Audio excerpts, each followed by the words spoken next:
Good morning, everyone. Today is Friday, March 24th, 2017, and today's vlog is going to be a little different. Today, I want to talk about drone laws in Canada. If you notice by the title of this video, it's probably some sort of clickbait about drone laws, but it's true. Let's dive right into it. I've been getting a lot of questions about it. People have been asking me, like, what do you think of the new drone laws? They've been commenting on my videos. They've been commenting about me on Facebook.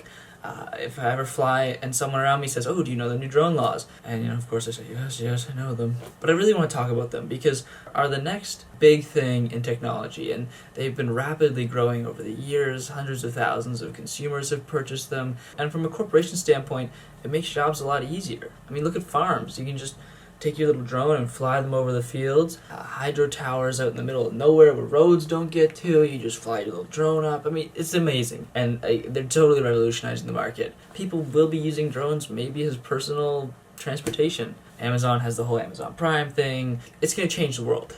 But in 2017, Canada's taking a step back. These are all direct quotes from the Government of Canada's website. This is where you're not supposed to fly your drone as a Canadian consumer recreational drone flyer. Higher than 90 meters above the ground. Okay, that's always been a rule. Not a big deal. Closer than 75 meters from buildings, vehicles, vessels, animals, people/crowds, etc. 75 meters. Do you know how far that is? That literally, I can't I'm assuming that excludes me as the pilot, but if I have a friend over there and we're trying to film a football game or something, or Joey on the beach, can't film that. If I'm filming my boat on the lake and I'm just driving around and I'm just filming myself water skiing or something, can't do that. Can't fly near my house, can't fly near someone else's house, can't fly 75 meters from, say, Place Vanier or from a building on a school, which is absolutely ridiculous. If you're American, 75 meters is times 3, so 225 feet. Also not allowed to fly within a controlled, restricted airspace. That makes sense. You're not allowed to fly where you can't see the drone, which makes sense from a learner standpoint, but these drones are designed to go 7 kilometers away. They're designed so that you don't have to go where you want to get your shot. Do your hike in, and then, oh, I can't get to that next mountain peak. Let me fly my drone over there and I'll get the shot. Or, oh, my buddy's jumping off a cliff. I'm going to be over here, but I can't see it because I'm on land, so I'm going to have to fly around the cliff to get the shot. Oh, can't do that. It also says you cannot fly further than 500 meters from yourself. As I said, they go 7 kilometers. It does make sense that, that is quite far. Most I've ever flown is 3.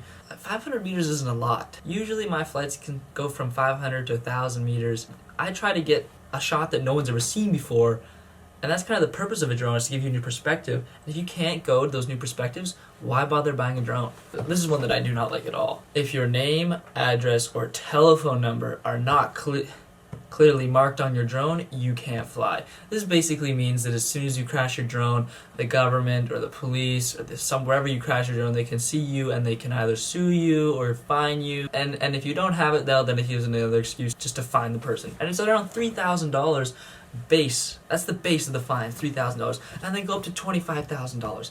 Are you kidding me? This one's a bit ridiculous. And it's kind of the last big one that I haven't said. You're not allowed to fly your drone closer than 9 kilometers from an airport or aerodrome.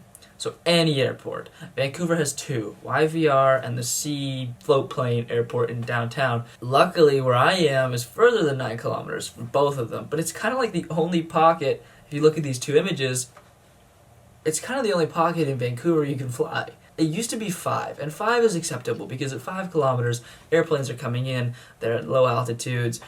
There's a risk. I'll agree with that. Before, it was a 5 kilometer no-fly zone and a 9 kilometer varied altitude fly zone, meaning here's your circle of 5 kilometers, and then for the next 4, it goes like this.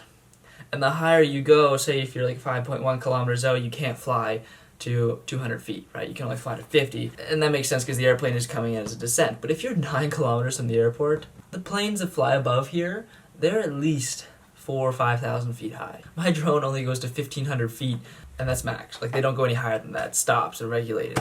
Nowhere near a plane.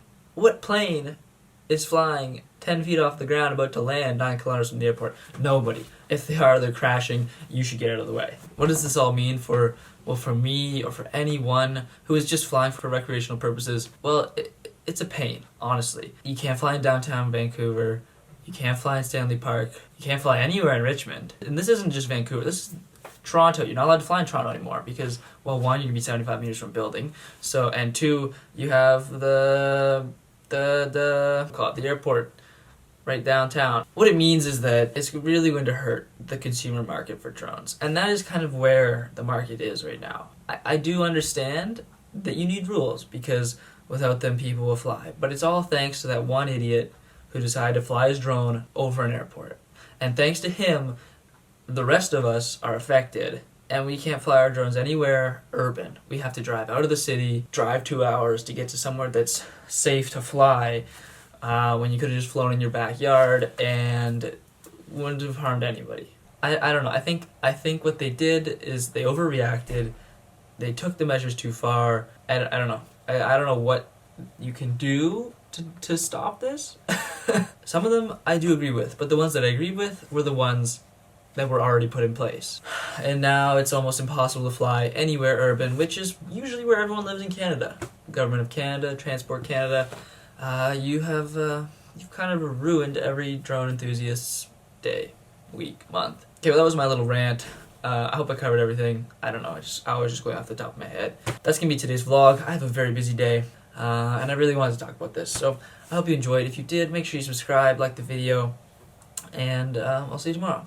I hope you have a good day. Bye-bye.